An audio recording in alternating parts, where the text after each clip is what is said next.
Actually, one thing, let's go over onto the big floor over here, the big concrete platform floor. Which one? Bonanza. You can put it now. Now. You do it now? Yeah, good, for sure. It will just go deciduous over the winter. Yeah. Yes. Mine does do really well. It's right next to the house. And it's 5 years old and it's doing very well. It's not gonna pull the house out. Mine is like but I know, people are always strange. Watch out for the date palms, they're very sharp.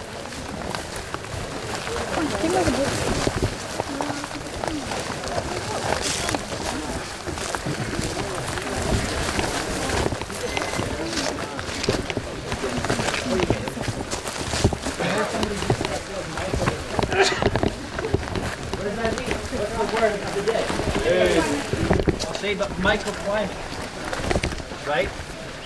So I've been going through some life changes the last year or so. I haven't been here as much as I would like as I used to. So like this used to be a banana forest. Now it's got the new guys coming. But the bananas and the guavas and this like little mango, they appreciate this shade over here. And I keep pruning the mesquite tree back just enough to keep light coming in, but also keep the shade. That mesquite tree fell down. It was a 60-footer 2 years ago in the monsoon winds. And now it's growing back. This is a Tipuana tipu. Tipuana tipu puts off a legume like the mesquite, but it's also a great shade tree and it's a nitrogen fixer. Its leaves are high in nitrogen and its roots will fix nitrogen into the soil, which is very good for the growth rate of plants around it. And mesquite leaves, as they drop, they're very good for fertilizing the earth. So, feel how this feels? Can you guys come in a little bit? Keep coming in here. Watch out for the puddle of water I was washing this morning. I mean, this feels good, right? Create an area like this in your yard for your fruit trees. They'll really appreciate it. I'm serious. If I see any pictures today from you guys are my garden treeple. You're the treeple that came to my garden tour, right? If you guys post, if you guys go today and you guys go buy a fruit tree because you're all pumped up, and you post on Facebook and it's in the middle of your yard in the full sun with no shade, with no wood chips, I'm gonna come to your house and rip that tree out and you don't deserve it. So one thing about fruit trees is, when I put a date palm in, or even a date palm or any fruit tree, I give it a shade for the first summer. And usually I get a shade from Arizona Bag Company. Arizona Bag Company's in Phoenix. Where are they at? They're on 28th Street or something? I-17 and something like that. And Arizona Bag Company has 30 to 50% shade cloth, and you just put it over top of your tree and put some stakes in there so the shade does not touch the tree. It's just all the way to the ground around the tree for the first summer. If it's a native tree, you don't gotta do that. But if it's not native, do it, because it will really improve the tree's acceptance of its new location. So this tree here is a blood orange I just planted, and it didn't need the shade cloth because I gave it a parent, right? So as this tree grows bigger, I'll keep pruning these guys away so it gets more and more sun. And once it's full grown, I'll prune the mesquite all the way, just over on that side or something. So I'm using these parent trees to help the new trees. Does that make sense? Any questions about that so far? Yes? So you're saying tipu trees are really good to grow things in now? I love them. They are a really well-behaved tree because they don't break very often in the winds. They grow kind of fast. That one's only been in the ground for 1 year, and it was 15 gallon from when I planted it. And apparently they release a lot of nitrogen into the soil, and as their branches and leaves fall down into the earth, they're very nutrient dense for the surrounding plant life. And what are they called again? That's a Tipuana tipu, T-I-P-U. It's called a tipu tree. They're used a lot in permaculture because they're a really you know, well-behaved tree. They're the pride of Bolivia? That's pretty cool. But seriously guys, if you guys want to get a date palm, go to Craigslist. Sometimes there's some gems there. I got 10 date palms from Craigslist. Some guy had belonged to ASU's date program. He was from, where was he from? He was from Syria. And he and I both listened to Tony Robbins. So we like had this connection to Tony Robbins, and he had all these date palms in big 30-gallon trash containers that already rooted out. So I just bought all 8 from him, and I got an 8 date palm forest right away. He gave me a deal. And now I know how to propagate them. I actually dig the pups off, and I get them for free. The black sphinx is like the ultimate date for the Phoenix area. It's very rare. It's only grown in Phoenix. So I got 3 black sphinx growing that were pups from ASU's program and from my friend Erica. Any other questions about gardening or One last anything? question. Yes. The 13 plants you're referring to, can you start them in containers, and how long do you have to wait before putting them in the ground? I would not. Yeah, I would start them in containers. You can. I mean, you can do a container garden. Right. I am not a very good container gardener. Because we live in a town, even though I do that's probably okay. half the size of the sidewalk path. Yeah. And we started with about 9 fruit trees and 100 vegetable plants, and it was overwhelming. So When we got this place, it was just a dirt lot, and I had like 30 or 40 potted trees on my patio of my townhome. Right. Before this, so yeah, do that. But moringa wants to go in the ground. Okay. So I do. When you guys get a moringa seed, I put it in a 1-gallon pot. When it gets to be 6 inches tall, I put it in the earth. Because after the 1-gallon pot, it puts a taproot down that's just too long. It hits the bottom and it gets stressed out. So I wouldn't grow moringa though until April. okay. I have 3 of them in pots. So this winter, if they're not big enough yet, bring them inside when it's Okay. cold at night. Okay. So people Don't put laugh them at in the me. ground. No, wait. Wait till April. Okay. I mean, you can put them in the ground and they're gonna die. Okay. Fair enough. But if you bring them inside, especially at night, yeah, they'll and probably 2 more make it. gifts, so they're really. But still give them light. They need to have light still. Okay. So with the frost, people laugh at me all the time because they say that Phoenix frost, that's a bunch of bull crap, whatever. But that 1 week every winter where it's in the 20s will kill your whole garden. So it's your job right now. There's a race going on you guys already know about. The race is right now happening. And you're running the gardening race. If you're already gardening, you know. The race is, can you grow stuff big enough before the frost happens? Or can you grow stuff big enough before the summer hits? So the sweet spot for growing is plant stuff now or in April. Or in March, really, in March. If you do that, it will establish itself and be more tolerant of the intense heat and the freeze. If it keeps getting hotter and hotter, we can grow some good stuff here because it won't be frozen anymore. We can grow like lychees and soursop and things like that. But right now it's still just too cold. My friends run a tropical fruit company called Miami Fruit in Florida, and they said that this year they can finally grow some really difficult tropicals because it's not getting below 40 degrees anymore in their area. So they love global warming because they're growing like really cool tropical fruits. Yeah. They also just got a hurricane that killed their whole garden. So, yes. Do you plant everything plus tomatoes right now? Tomatoes. Yes, you can do pepper. tomatoes right now. But tomatoes right now, again, it's a race. Can you get them to fruit before like January? Because the tomatoes hate the cold. And if you have a raised bed and you have like tomatoes, and then it gets to be like in the mid 30s, usually if it's gonna be in the 30s, red flags starting to go off. I would go out there and put some stakes on the corner of your raised bed and put a frost cloth over top or a piece of plastic, and that will insulate them. And I've got my tomatillos and my tomatoes will survive every winter because of that. But if they're left out, they'll just freeze and you start again.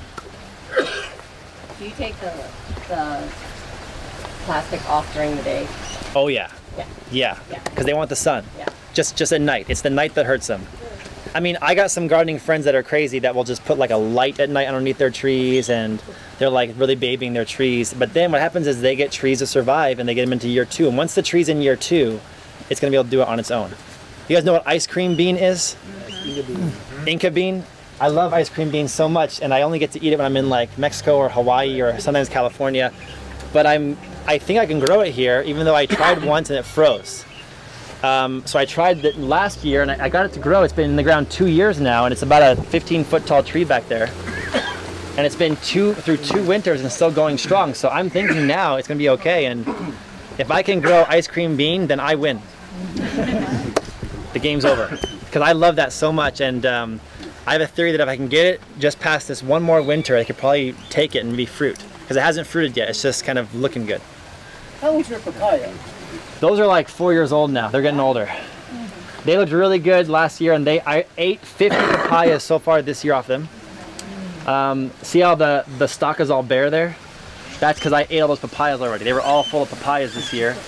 And they started fruiting in January this past year because we had no freeze this year. This was the warmest winter ever.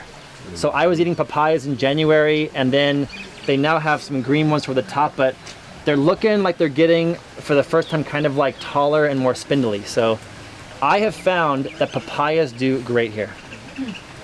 I'm gonna say, I wasn't sure at first, but they do really, really well. But a lot of mulch, plant the seed. They'll go from seed to 15 feet tall in 1 year, but plant it in January, because plant it now and the frost will hurt it. Do So they have a lifespan? I heard that, but I'm finding out. They're now 4 years. I don't know, but they probably will keep living if you keep them good, yeah.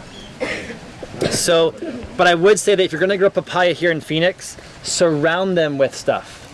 Surround them with guava and wood chips, and like they have the pond there. So the pond adds 10 degrees of temperature in the wintertime.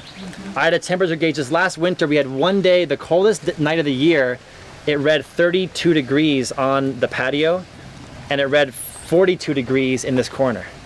There was a 10 degrees difference in just 10 steps because of the water and the overall plant life here. You can walk through my yard at night, close your eyes, like Master Po from Kung Fu, and you'll feel the atmosphere change according to whether you're here or in that corner or that corner, just in my little tiny yard. So anybody have over an acre? You guys can do a lot more. So anybody have flood irrigation? I hate you, just leave right now because I hate you guys so much. I should have got that. I didn't know I was gonna do this. I didn't know what that was back in the day, you know, in 2011.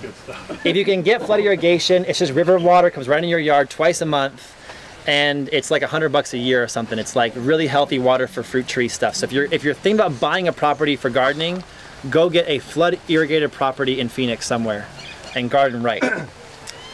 I want to say one thing, then we'll take some question answer. So we've been together an hour, 45 minutes. I'm gonna let you guys just wander. The tortoise is out. Did you guys see him? Yeah, how old is he, by the way? He's, oh shoot, he's like 9 or 10 now. Okay. Is he there? So he's a kid magnet, right? But he is strong as hell. He will take your kid's hand off. But he's not mean, he's super nice. He just will he'll test something out. He'll be like, oh, that finger looks kind of tasty, I'm gonna test it out. And he'll go to whoever has the most colorful shoes on.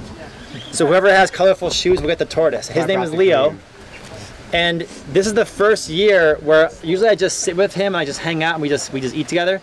This year he lunged at me for the first time. I think he's getting kind of like sexual and like old enough and like mature. And I was like a threat. You're gonna have to get a girl. I know, I don't want that. I'm trying to curb the population. So just be careful and respect him. Know what I mean? He has no teeth, but he has a very strong beak. But he's very nice and he's very slow. You can outrun him. They're fast when they want. Super fast, yeah. But he's just gonna chill and hang out and eat grass. But if you guys have any questions, I'm gonna hang around. But I wanna say one thing, which is, if you guys can hear me, I think what's happening with the way society is being run, and I'm getting older, and I'm not old, but I'm not young. I'm kind of like starting to learn about life now. Like, I feel like I'm a real adult now. When I was 18, I was not an adult. But now I'm like a real adult, I think. I'm like 35. I'm an adult person now. And I think that our vote for political leaders is getting less and less important. So like people say you should always vote if you're over 18. And I just feel like I've always voted for the losing candidate. Because the person that I always think is gonna win, guy or girl, whatever, never wins. Sometimes that's because I vote for distant third-party candidates that are never gonna win. Anyways, so I feel that in today's world, voting with your dollars is much more important. What do you guys think? Absolutely. Like, I think that the corporations have way more power than Trump, honestly. And people have more power than any of it, because we got a lot of masses. But the problem is that people are too busy working and surviving to even care about a lot of things going on around them. So I think that gardening is powerful for two reasons. One, it gives you control of your health and your overall quality of life. Because if you're gardening, you're being active, you're getting vitamin D, and you're eating the food from your garden. You will eat more kale if you grow it yourself. Nobody likes kale. Come on, if you tell me you do, you're a liar. Everyone likes ice cream sundaes. But if you grow the kale, your kids and you will eat more because everybody's stubborn. And you won't want to waste it. You'll just eat more of it. So I eat more veggies than ever when I grow up myself. Number two is, if you take that money and give it to Walmart, you empower Walmart to decimate the local economy. If you give the money to yourself and plant your front in your backyard, you're now empowering local, yourself. And you're the most local thing there is, right? So if you can grow a guava tree or a mulberry tree or a carob tree or kale in your garden and then pick it and walk 10 steps into your kitchen, that's super powerful. And plus, that food is more nutritious because it's grown in this microclimate. It'll have better nutrients that will boost your immune system. And it's got the rock dust in it, because you guys all listen to me today.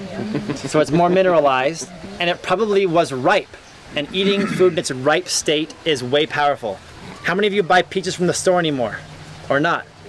It is impossible to find a ripe peach. Or if you guys buy mangoes at the store, they're just hard as a rock. Buy a strawberry, they're bright red on the outside, but they're white and flavorless inside. Everything tastes like water. And guess what? When you eat something and it tastes kind of like neutral and watery, taste is not an enjoying thing. It's actually just us using our animal instincts to sense nutrients. Right? So if you go to like a party and you put something like beautiful strawberries there, they're the first to be eaten because they look amazing. And sight and taste is humans being animals going, that's going to feed my body. So when you grow it yourself, it will taste better. And the taste is the minerals. That's you getting healthier. Right? You're like leveling up. All right, that's it. You guys can, I thank you guys for coming today. Give yourselves a hand.